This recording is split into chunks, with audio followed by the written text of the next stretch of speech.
Peggy 16.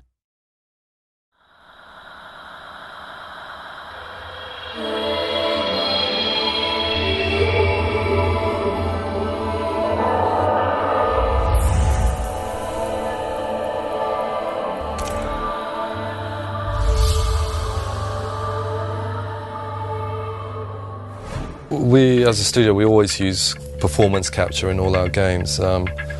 It's a technique that we pioneered in games with our last game. So on Enslaved, we're working with House of Moves to do the performance capture. This is my first mocap experience. Yeah, it's awesome. I did work with Andy on his last project. We've both got a kind of background in physical theatre, which is the kind of theatre where you don't have many props and the actors try and create everything in the imagination of the audience. Performance capture really needs to be clarified. It needs to be explained to people. It's becoming a huge part of the industry. What it involves is bringing actors into a studio, motion capture studio, where we mark them up all on their body and on their faces. They have mics on their heads as well, and they basically perform totally naturally, just like any other actor would in a movie or in a TV show.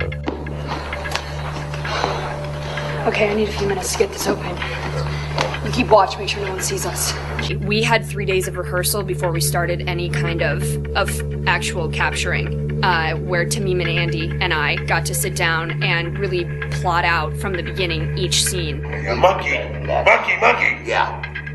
We got one problem. Yeah, what's that? It's a license to have fun, to create as part of an ensemble. Admittedly, quite a small ensemble, but you know that you're creating an imaginary event. Are they mechs? So these are mechs, not slaves that are coming to attack? Yeah, the mechs. We're reaching a point now where people are beginning to understand there's a necessity, there's a human need in having storytelling impact in gaming in a big way. I think Ninja Theory have been pioneers in that respect. As an attitude towards recording VO, we like to use the on-set recorded stuff as much as possible. When they're capturing the motion capture, we capture the voice as well, because unlike in film you will often replace a large percentage of the dialogue after the film's been done. But in a game, with mocap, it's a different actor, when I say a different actor, the character looks completely different.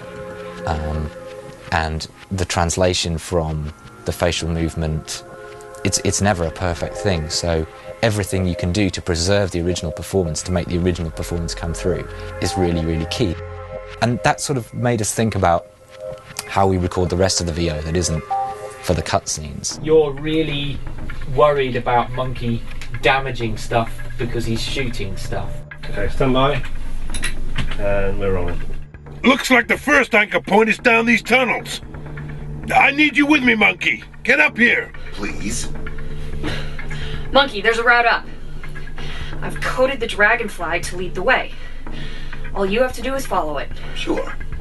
Usually in a VO session you've got an actor and they've got to be just here, and the microphone's just there and they've got to direct their voice at the mic, they can't move about. We decided to use the same microphones that we used on set, but that also has a really nice effect of freeing the actors.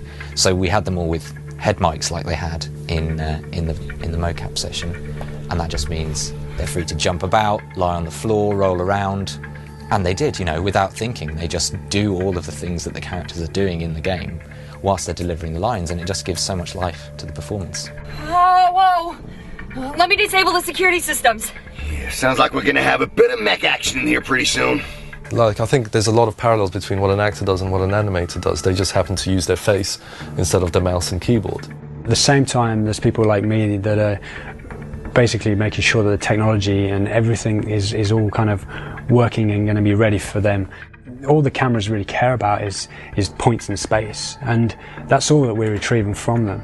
We're also capturing traditional video footage of them because we don't want to lose sense of their performance, so we want to do justice to it and record it like a conventional film, because that's how it's going to be edited together. Are you and Trip? And me and Trip what? Are you together?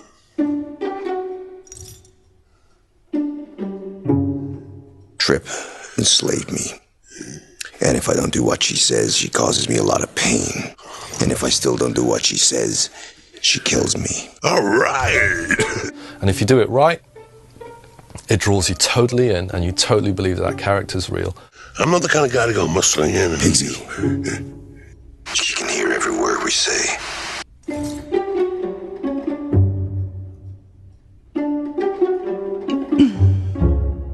Thanks, everybody. That was great. I think it went pretty well. I mean, and that was the highlight of my day. You know what I mean?